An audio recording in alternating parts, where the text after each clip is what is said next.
어제 이재명 대통령은 국무회의에서 이렇게 얘기를 했습니다. 가용 수단을 집중 투입해서 투기 수요 억제해야 한다.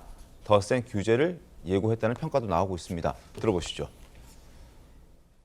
가용한 정책 수단, 역량을 집중 투입해서 비생산적 투기 수요를 철저하게 억제해야 합니다.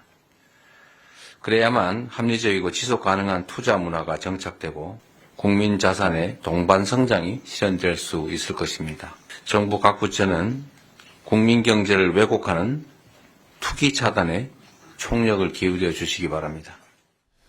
여론이 좋지 않음에도 불구하고 이재명 대통령은 지금의 이 강경 기조, 수요를 억제하는 10.15 대책의 이 기조를 계속 이어가겠다는 입장을 밝힌 겁니다.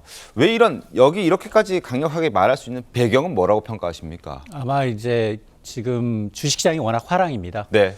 계속해서 이제 3,800선까지 거침없이 돌파해서 4,000선, 5,000선이 가시화되고 있다.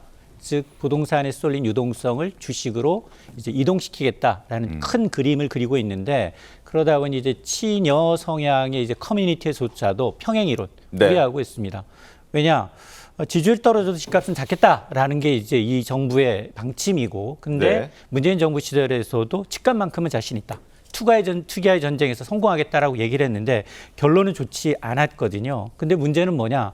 지금 상반기에만 무려 160조 원에 달하는 유동성이 풀렸습니다. 아하. 이 유동성이 뭐 주식으로만 가느냐? 이게 부동산으로 가고요. 금으로 가고 은으로 가고 코인으로 갈 수밖에 없는 구조거든요. 네. 그러니까 돈을 풀면서도 이제 부동산 시장은 잡겠다. 금리를 낮추면서도 부동산을 잡겠다라고 하니까 이런 시그널에서도 이제 이 여당을 좀 지지하는 성향의 커뮤니티에서조차도 문재인 정부의 잘못된 전철을 그대로 따라가는 게 아니냐라는 우려가 나오고 있는 겁니다. 알겠습니다. 세금 건드릴까요? 어떻게 보십니까? 세금 관련해서는 지속적으로 사실 얘기가 나왔던 이제 분야긴 한데 아직까지는 발표가 되진 않았죠. 현재까지는 이제 대출 규제 그리고 97 공급 대책 일부가 나왔는데 사실 지금 이 부동산 관련 민심이 너무 좋지가 않아서 저는 연내 그리고 늦어도 설 연휴 전에는 이 공급 카드를 꺼내들 가능성은 굉장히 유력하고 실제로 지금 야당에서 민주당에서 이 주택시장 안정화 TF를 구성해서 한정혜 정책위의장이 TF 단장을 맡아서 이제 진행을 하는 걸로 보이는데요.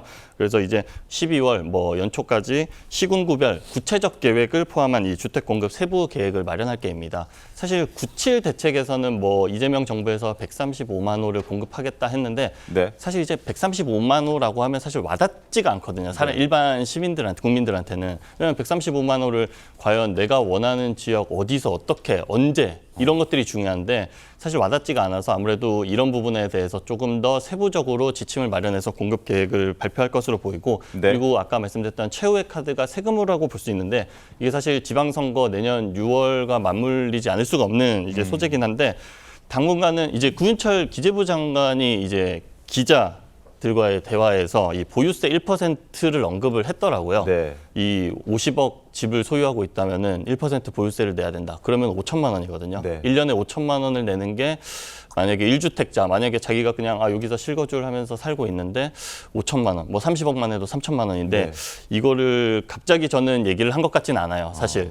이미 뭐 기재부랑 이런 데서도 이 세금 관련한 이제 어젠다가 충분히 논의가 됐을 거라고 보는데 만약에 이번 대출 규제 그리고 공급 대책이 나와서 민주당이나 이제 대통령실 입장에서는 내년 선거 전까지는 이게 조금 잠잠해야 되는데 그때 이제 시장 추이를 좀 지켜보겠죠. 당분간은 이 대출을 워낙 막아놨기 때문에 연말까지 거래량은 좀 줄어들 가능성이 높은데 그 후에 연초부터 6월까지 이제 시장이 어떻게 움직이냐에 따라서 이 세금 카드를 좀 만지작 꺼내들지 않을까 생각해 봅니다. 알겠습니다. 그 보유세와 관련해서 하나 말씀을 드리고 싶은 게 있는데요. 실제로 문재인 정부 때는 좀 높았다가 이제 윤석열 정부가 돼서 보유세가 떨어졌죠. 그래서 말씀하신 대로 세금을 내고는 있는데 제 개인적인 입장은 그렇습니다. 보유세를 집 한 채를 가지고 있는 사람에게 그렇게 과도하게 물리는 것은 좀 전 잘못됐다고 보고요. 대신 2채 이상, 3채 이상, 또 다주택자, 뭐 100채까지 가지고 계신다는 분이 있는데 그런 분들에게는 저는 보유세는 좀 지금보다는 상승해야 된다라는 입장이고 그럼에도 불구하고 일시적으로 양도세는 좀 하향을 해야 한다고 생각을 합니다. 지금 굉장히 물론 지금 갑자기 집값이 오르고 이런 지역은 좀 거래가 활발하게 이루어지고 있다고는 하지만 결과적으로 이제 일시적으로는 양도세를 조금 낮춰줘야지만이 거래량이 늘어나기 때문에 때문에 다주택자들, 그러니까 실거주를 하지 않는 사람들이 좀 팔 수 있는 그런 퇴로는 좀 열어줘야 하지 않을까 싶습니다. 그렇게 이제 양도세 깎아주면 구윤철 기재부 장관 같이 36억 원 이익 본 사람만 혜택을 보죠. 보유세를 높이면요, 집에 살고 있는 사람이 어느 날 세금 폭탄을 맞게 되고. 그러니까 이게 그렇게 쉽게 설명할 수 있는 게 아니에요. 네. 뭐 서울에 50억짜리 한 채 갖고 있는 사람과 또 지방에 2, 3억짜리 10채 갖고 있는 사람, 뭐 전체 자산을 비교하면 50억과 2, 30억인데 그럼 여기에 세금을 더 매겨야 되느냐, 여기에만 매겨야 되느냐, 고민거리들이 있는 게 사실이니까 아마 쉽지는 않을 것 같습니다.